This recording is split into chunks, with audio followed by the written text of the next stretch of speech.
who stands before you now. This is Geralt of Rivia, the master witcher who lent his valiant hand to the defeat of the giant Goliath. Hello, my name is Colin Campbell. I'm with Polygon. We're looking at The Witcher 3 Blood and Wine, which is coming out in a few months' time. It's an expansion, the last expansion for the role-playing game. This 15-minute video, I hope, will give you some sense of what to expect when the expansion arrives. It's split between gameplay sections, during which I hope to tell you about some of the things that I saw when I played the game, and some cutscenes which will give you a sense of the story. You can also read the feature at Polygon. There's the link if you're watching on YouTube.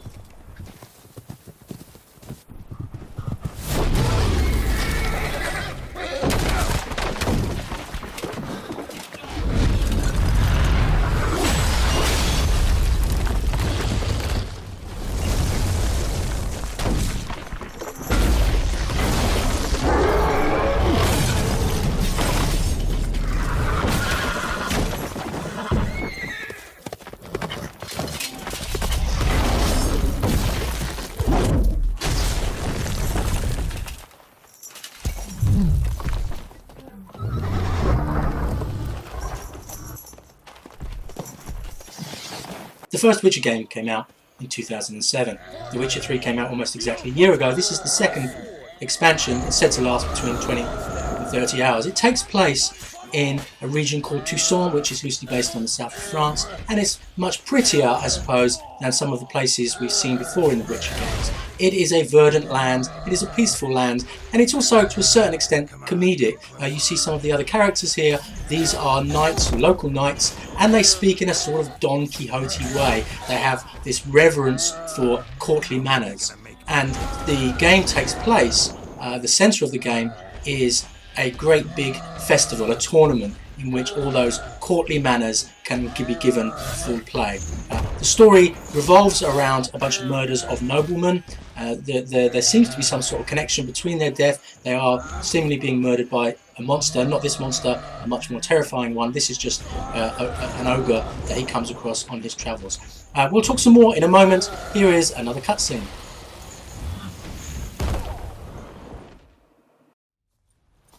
Big beast. Tackling it single-handed? None too wise. Neither is love born of wisdom, Witcher. So, Guillaume, out with it. Which fair damsel inspired you to vow to kill that filth? The most beautiful among them. If he wishes to guard her name a secret, he need not reveal it. You I do not know, sir, nor seem you a knight, yet still I am profoundly grateful, nay, indebted to you for your succor. This trophy, sir, is yours. I'll take the trophy. Why not? Could find someone who'll pay to buy it. Put up a good fight against the giant. Got experience battling monsters? None. In Toussaint we mostly chase bandits. But I vowed I'd bring my heart's champion the head of a monstrosity, as the famed Gottfried, known as the Giant Killer, did. You don't mean to hunt the beast, I hope. The matter's best left to Geralt. Another challenge awaits me. Yet if Geralt is to hunt the beast, he ought to know. It struck again. The river surrendered a corpse. It washed up in the meander by the cockatrice. Damien de la Tour's guardsmen are there already, securing the area. Securing the area?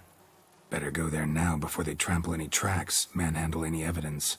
Set forth then. I shall ride for the city to inform her gracious magnificence that Geralt has arrived. We'll meet later, near Guillaume's tent at the tourney grounds.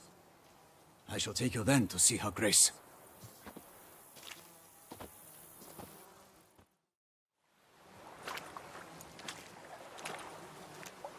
What now?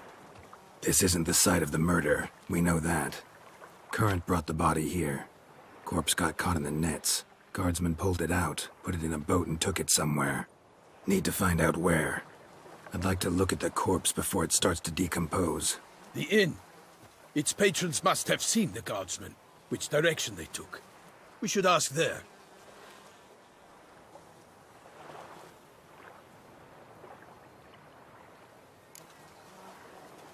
One thing. Found a handkerchief in the water. Monogrammed DLC. Mean anything to you? Delacroix? It cannot be. Was it he the beast slew? Seems so. Knew him well? Long past. We were close friends once, but our paths diverged. He was a man of extremes. standing by his companions, no matter the odds. Fighting his foes to the bitter end. Foes? You have a lot of them? He did, but I do not see what that has to do with the beast. Ah, Geralt, you've struck a raw nerve. Memories of a time long past, to which I'd rather not return now. I understand. We can talk later. Let's go to the tavern. And so Geralt goes to the inn, he interviews the locals, he searches for clues. If you've played any Witcher games, you understand how this goes down, and now he's on his way to his next quest. There was something interesting in that last scene. There was a joke about DLC, which I'm sure you noticed. The game has quite a lot of gags and humour and in-jokes about The Witcher 3. I think this being the last part of this particular trilogy, the developers decided to have a little bit of fun, not merely with the way that the world looks, but also with the characters themselves, those over-the-top knights, and also some jokes that Geralt lays out. So this is a game that's prepared to have a little bit of fun at its own expense, and I think that's something that a lot of people are going to enjoy. Toussaint itself is said to be about the size of No Man's Land in Novgorod, which is a sizable area, but this is more densely populated with areas of interest, including this vineyard which we're about to explore. Later in the game, Geralt gets to enjoy this place as a reward, and you can, as a player, decorate it, although you don't get that many options in terms of creating your own individual style. You just kind of allow this binary thing to happen, but it's certainly something different in the Witcher games. So we're going to go down into these dungeons, and we're going to skip over now to a pretty grisly scene in which Geralt finds another dead body. Fair warning, there's also following that a scene with a naked woman.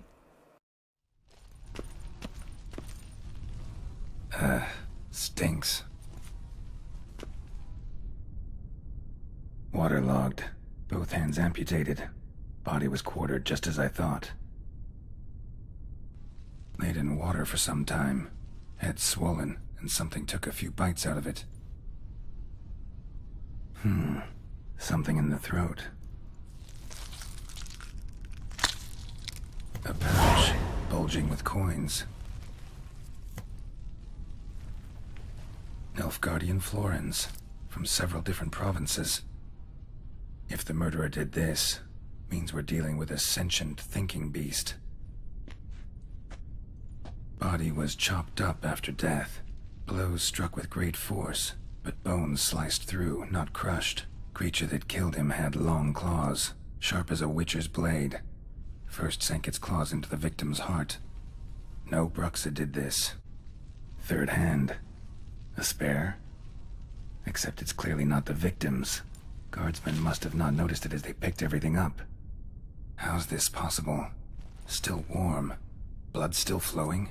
Several monster species can regenerate. Never heard of that happening to their severed limbs, though. Or of their limbs seeming completely alive after so much time. Examine the tissue more closely later. Might learn something. So, murderer was clearly a monster, but not a Bruxa. But then why'd the Bruxa come here for the severed hand? And who does the hand belong to? Why the hell's it still warm? Now, pouch shoved down the victim's throat. What's the significance? And why was he chopped up into pieces? Lots of questions, no answers so far. Need to know about the other victims. I'll ask Palmerin to get me in to see the Duchess.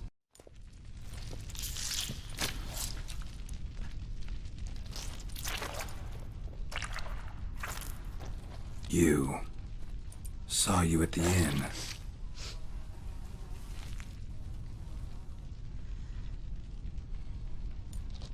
Why'd you kill these people?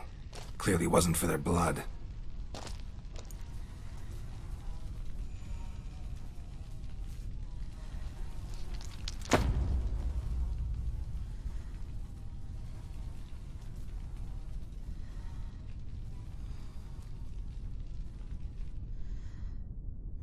We don't have to fight.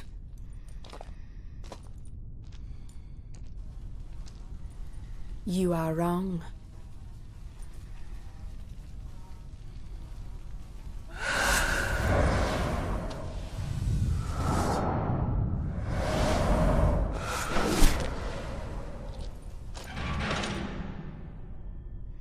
I cannot let you leave.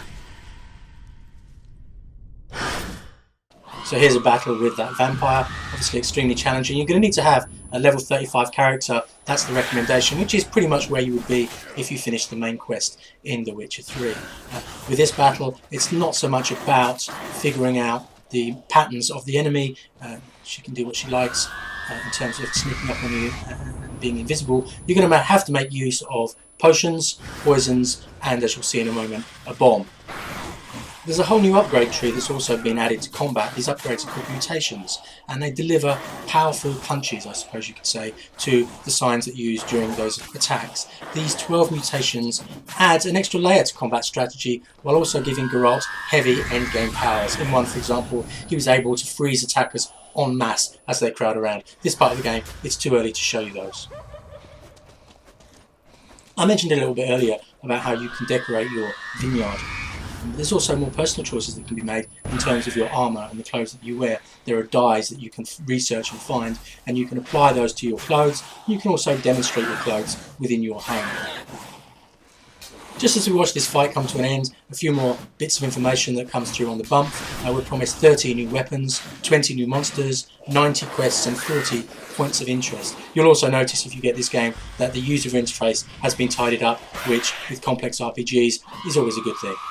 So when I played this early part of the expansion a few weeks ago, I got some sense of the story and what's going on. And what's interesting is that the murders, the style of the murders, gives the player some sense of the motivation of the murderer and what this monster, this beast, really wants. And pretty soon you start to put the clues together as you move on to the next part of the game, which is that great big tournament which we're going to go to next. Now, the tournament, here we are in a pretty dark and dank dungeon, but as you'll see, the tournament grounds themselves are very different. This is an absolute explosion of colour, and I really feel as if the artists were just told to go absolutely nuts. If we hurry, we'll be in time to speak with her before the spectacle begins. Lead the way.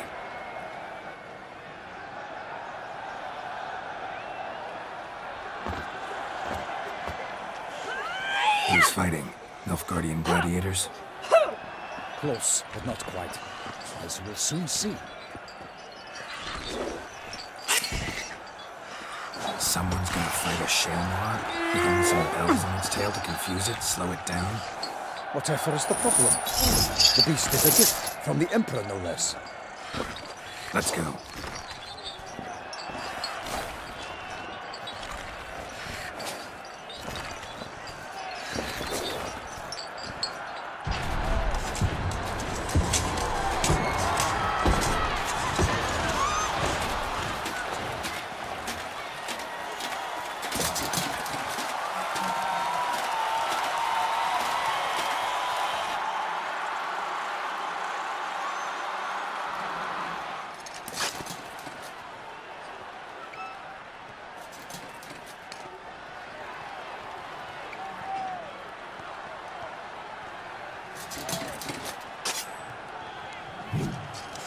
It's begun. The fight shall have to end first. We must wait.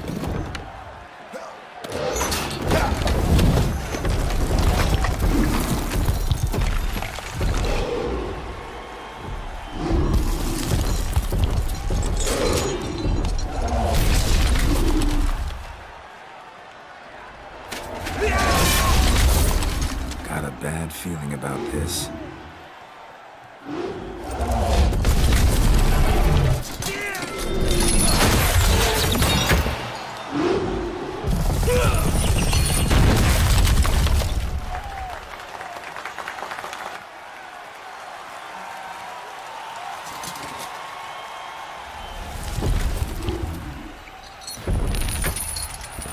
Damn it.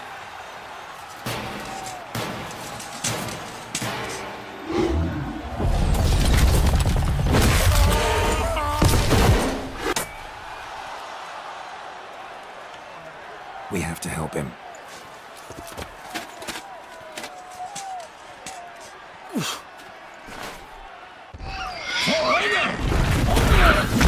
Keep it down. Can only tell where we are when it hears us.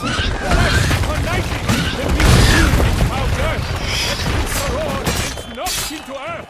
Then down came the Witcher in one mighty bound. He fights to the beast. So I hope during this video you've had a chance to see what Blood and Wine has to offer. I think really it's pretty much more of the same. All the things that The Witcher 3 is known for, some really solid mechanics, good combat, lots of variety, lots of interesting non-player characters, a solid story.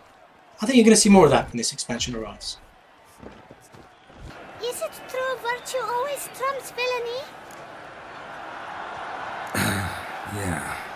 Virtue always wins. But the Black Knight, he's a villain and he wins. Moral victory. That's what counts.